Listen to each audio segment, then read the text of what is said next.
Hello friends, so welcome to this new session on AWS, and in this session we will basically be discussing on the leftover storage scheme, that is the one.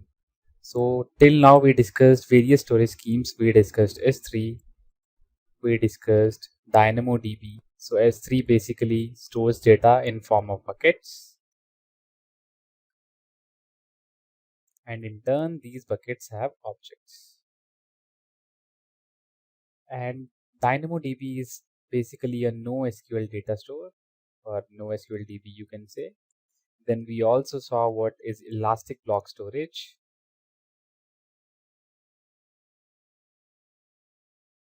And in turn this had two flavors. First was NAS, that was network attached storage, and the other was instance.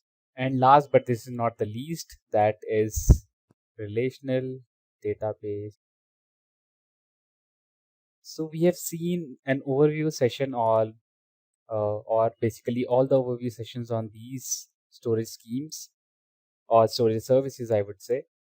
And we also performed a practical session that is using Java API. We performed, or we created a table using DynamoDB and S3 object. And the code which we used was that was given to us in built using AWS code templates. We just created some tables and we saw on console the corresponding output. In case of S3, we saw a bucket, and in case of DynamoDB, we saw the table created. So the last thing which we are left with is RDS, that is Relation Database Service. Of course, we have one overview session on this, on creation of RDS.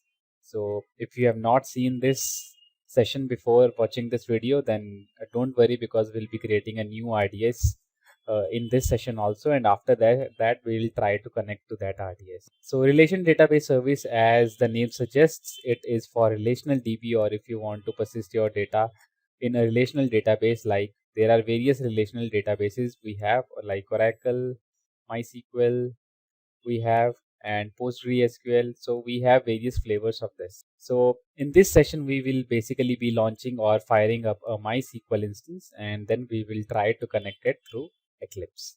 So without a further delay, let's go ahead and create an instance first. So first of all, for connecting to our MySQL instance, we will fire up, first of all, we'll fire up MySQL RDS, that is MySQL Relational Database Service, and then we will connect to MySQL using Eclipse. Okay, so first step is fire up or launch a MySQL RDS instance. So let's go ahead. So this is our Amazon sign on page. So let's sign in. This is my email ID and my password. Okay, we can simply hit sign in. Okay, so this is our AWS services landing page. So to fire up or to create a new RDS instance, we can navigate through this landing page also. Under database section, if you see RDS, we can create it through this, or you can also navigate to services, just expand services, and inside this also you'll be having similar view. Under databases we have RDS, so click that, go to instances. So right now we are not having RDS instances running, so we can launch a DB instance. You can see the button here, say launch DB instance. We will be choosing MySQL. It is eligible for free tier, so I would recommend you to go with this. Say select, and again we don't need any high-end configuration for our MySQL instance, so we will be just sticking to dev and test. So we'll say MySQL under dev and test. Okay, so DB instance class, we will be sticking up with the minimal configuration, that is one CPU and 1 GB of RAM, and 5 GB will be the storage space which will be allocated. And then we can give some database identifier. We can simply say MySQL CBA I am giving. You can give a username. I'm giving a CBA, and then you have to give a password and confirm your password. Okay, once you are done with this, you can hit next. Okay, so these are the other configuration. So make sure if you want to access it publicly, make sure you have selected this as yes. So by default, this is yes only. And security group. So for this, we will be sticking to default security group only, that is default VPC, virtual private cloud. So keep in mind that we have uh, chosen default VPC because later on we will be tweaking in this default VPC to access MySQL. Okay, so keep in mind about this, that for RDS we have chosen default VPC. And then for DB name, you can give any DB name. I'll say port is 3306. This is the default port for MySQL. If you want to launch it on some other port, then you can change it accordingly. And rest of the option will just keep them as is. So after this, you can simply say launch DB instance. Okay, so it says your DB instance is created, and if you want to track the status, you can simply go to view DB instance. So currently the status is creating. So once your DB is created and it's running, you will get one endpoint, and we can use this endpoint to connect to our instance. And other details which we entered that are available here, like our DB name, CBADB, which we entered while configuring this MySQL instance. Then we also have our username in place, and the password which you entered.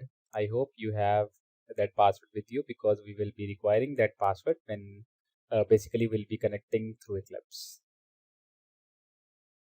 So it will take some time to get it up and running.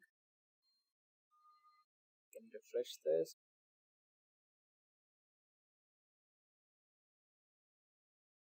Okay, so what I'll do is now again I'll pause video for some time, and once our DB instance gets created, I can start the video again so that you guys don't have to spend time watching static screen. Okay, the status still says creating, so I'll discuss some other things with you.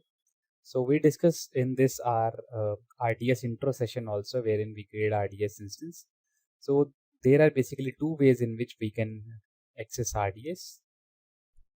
So first is that we can create RDS instance, and Amazon basically provides us all the popular relational databases which will be a part of RDS, like we said Oracle, MySQL, and Microsoft SQL Server. So with this, you don't have the hassle of okay, let me discuss the other one first.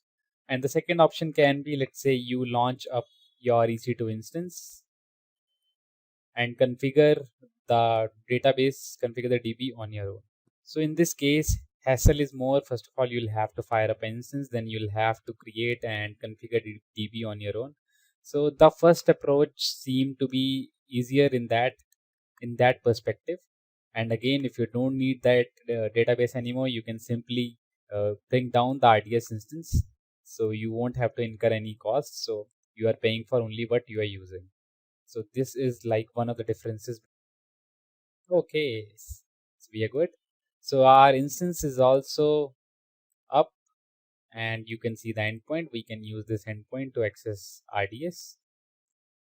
So for that, we will be requiring Eclipse. So this is Eclipse. Okay, so now we will be using this Data Source Explorer tab. So if you are not able to see this tab, I would say go to Window, Show View, go to Show View. And if you are not able to see here, I am able to see Data Source Explorer tab here. You can just click and it will show up here. But if you are not able to see that, you can say Other, Show View, and then Other. You can just type in Data Source. Okay, it shows up. You can simply click this and the tab will appear up. Okay, so now we are good with this.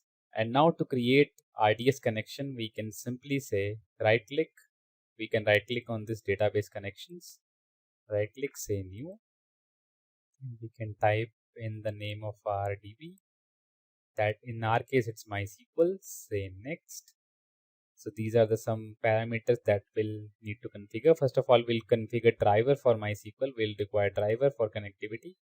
So we will be using MySQL 5.1, and correspondingly we will be requiring connector, the Java connector for this. So it shows a jar up here, but I guess the path is wrong. So if you have downloaded the jar, you can simply click it. You can edit jar zip, and this is where it is present, so I will point it to here. So we will be using this driver. Okay, so we have configured that. Now again it's complaining. Okay, so I'll edit again.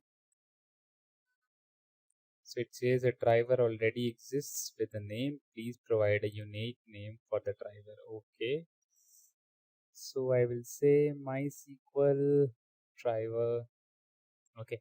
So I've given MySQL driver, and the jar we have selected that which I downloaded, and we can say okay.